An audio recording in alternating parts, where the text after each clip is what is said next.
kulanti wacan oo wanaagsan daawadayaal idinkiin macaalamka meel walba oo aad ka joogtaan iyo waqti walba oo ay idin tahay oo wacan halka aad nagala socotaan ama aad naga daawanaysaan waa channelkiina Siriicaad ku soo dhawaada mar kale iyo video hor leh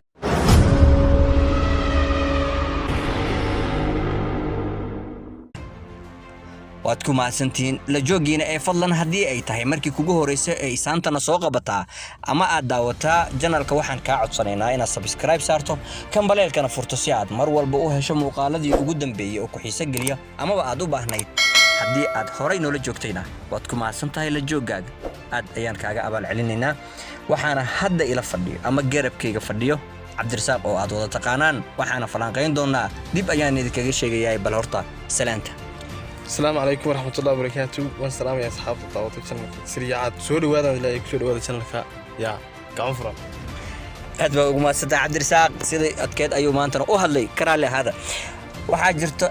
Cabdirasaaq oo maanta waxa ku soo wacay waxaa jirto fanaanadeennii qarniga aad taqaaniin Hodan Cabdiraxmaan ayaa dagaal iyo iska caabin dheer ku jirto Cabdirasaaq oo markay hadlayso muuqaalka sida daawanaysay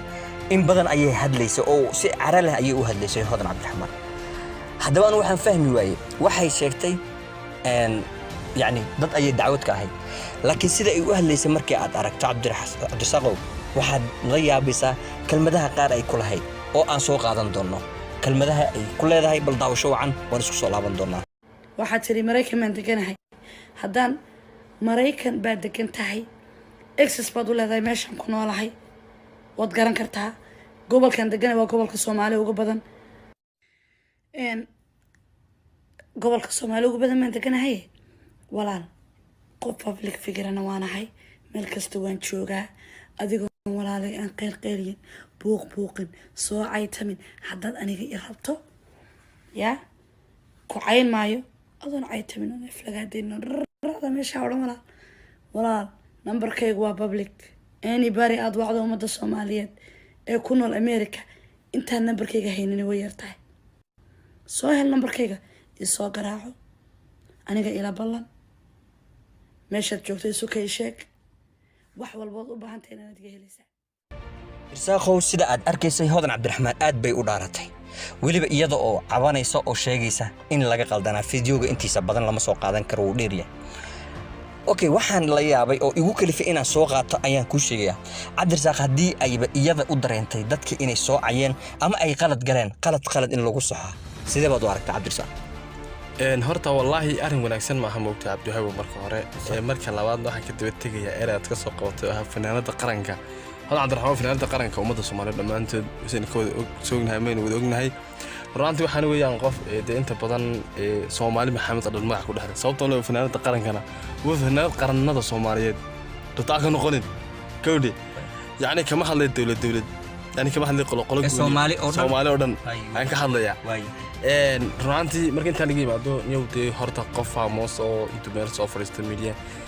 runtii lambarkayga wad helaysaa ii soo dagaal taga ii kaalaya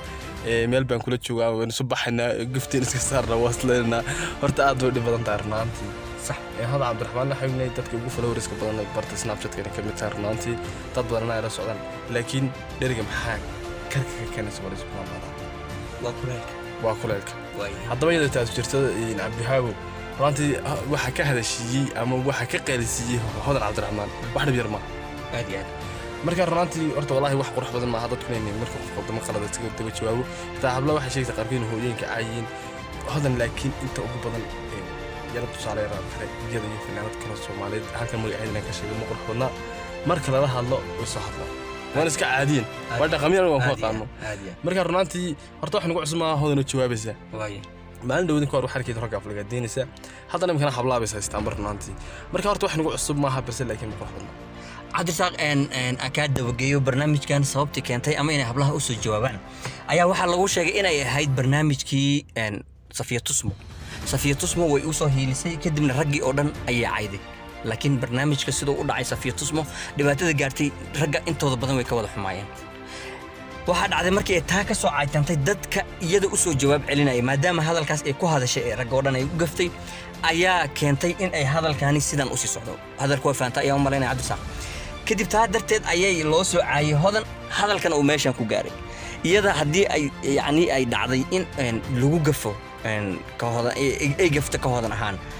qofna soo dadka qaarna ay soo jawaabeen hablaha qaar ay iyadu u soo jawaabeen miyayna ku fiicnayn inay iyadana iska aamusto oo wax allaaliya wixii dhacaa ay isdhaafiso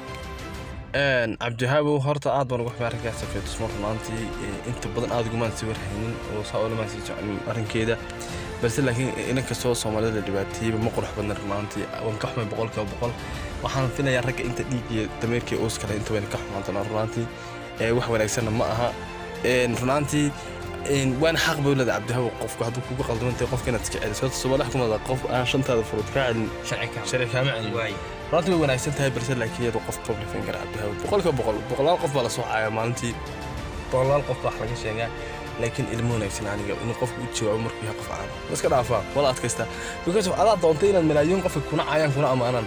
aad marka haddii xitaa wallahi suuragal xitaa wax marka qaar qofka caanka ama madaxda iyagu wadooyinka maraya inta nabar lagu dhifto waana iska socotaatay aad maadaama aad adigu u bareeday adaa bareeday saale imika haddaad meel gasho qasaare iyo faa'iido labada ugu tala gasho waad ku tala gasho wax soo gaadhaba aad haddaba ugu dambeyntii cabdirasaaqow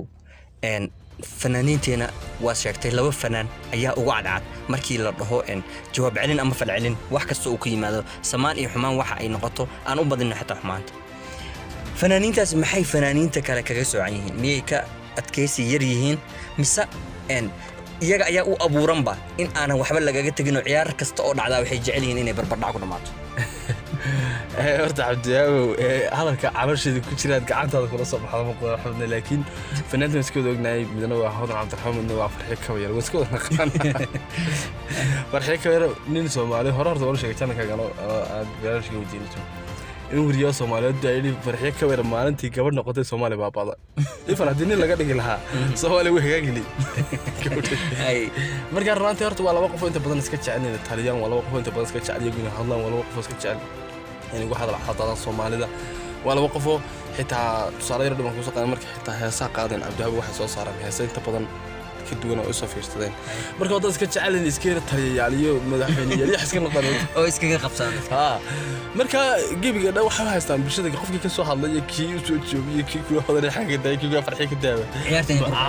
barbar dhac waay farxiyo ka weerar hadda ta farxiyo ka way ka fadhiyo walaal shorta aad salaamaya laakiin farxiyo ka weerar diracad ku soo heedisay dhinac mu dheeraa kala xishoon ma say waxba la inta soo fariistay korasa shuubadii ku dhashay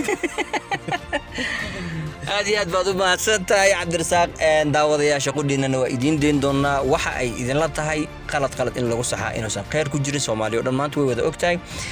waxaan rajaynayaa su'aasha maanta waxa ay noqon doontaa sidee bay kula tahay fikir ahaan in ay qof caana inay social media soo fariisato haddana ay qofku balansato iyadoo oo public soo dhigayso aad baad u mahadsantiin daawadayaasha meel walba caalamka ka joogtaan guul iyo gobonimo ku noolaada intaan fiidiyogan mid lamid ah aan ku kulmi doonaan waxaan idinkaga sii tagayaa fi amaanillahi sarag dambo xiisa leh